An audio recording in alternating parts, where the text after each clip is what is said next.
بسم الله الرحمن الرحيم تبارك الذي بيده الملك وهو على كل شيء قدير الذي خلق الموت والحياة ليبلوكم أيكم أحسن عملا وهو العزيز الغفور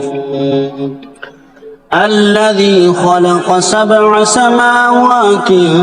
طباقا ما ترى في خلق الرحمن من تفاوت فارجع البصر هل ترى من فطور ثم ارجع البصر كرتين ينقلب إليك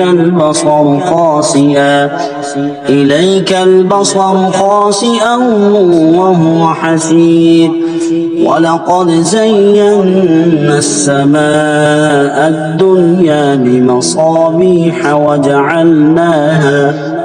وجعلناها رجوما للشياطين وأعتدنا لهم عذاب السعير وللذين كفروا بربهم عذاب جهنم وبئس المصير إذا ألقوا فيها سمعوا لها شهيقا وهي تفور تكاد تميز من الغيظ كلما ألقي فيها فوج سألهم خزنتها ألم يأتكم نذير قالوا بلى قد جاءنا نذير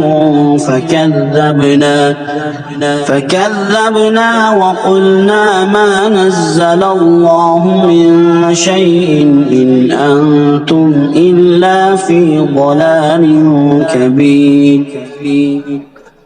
وقالوا لو كنا نسمع أو نعقل ما كنا في أصحاب السعير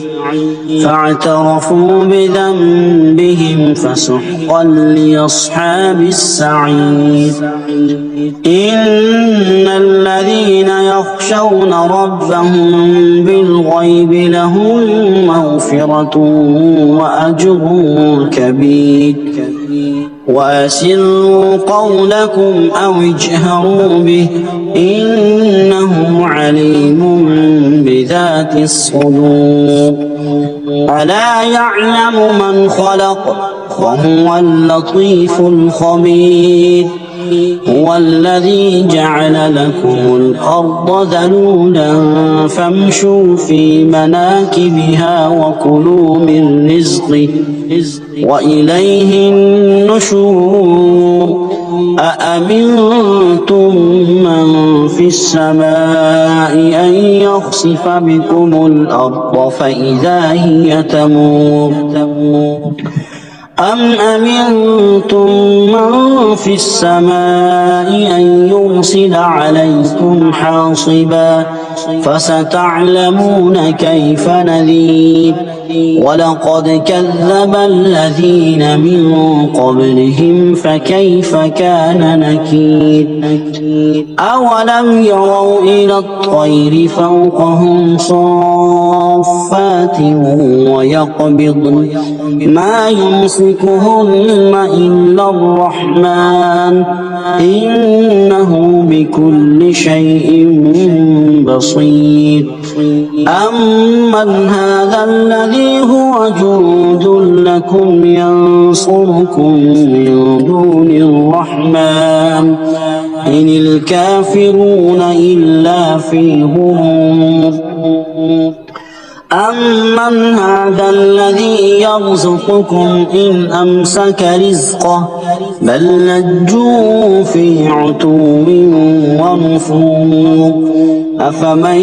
يمشي مكبا على وجهه أهدى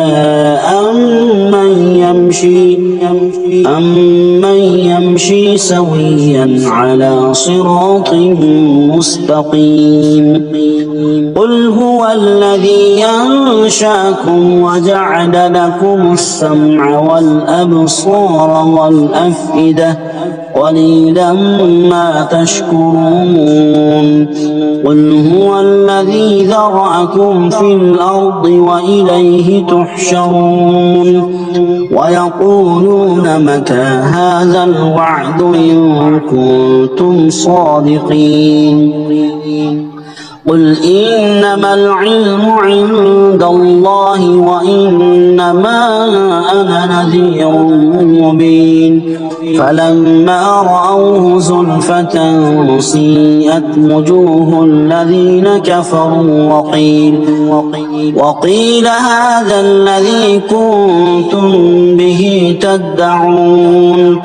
قل أرأيتم إن أهلكني الله ومن معي أو رحمنا فمن يجير الكافرين من عذاب أليم قل هو الرحمن آمنا به وعليه توكلنا فستعلمون من هو في ضلال مبين قل أرأيتم إن أصبح ماؤكم غورا فمن يأتيكم بماء معين صدق الله العظيم.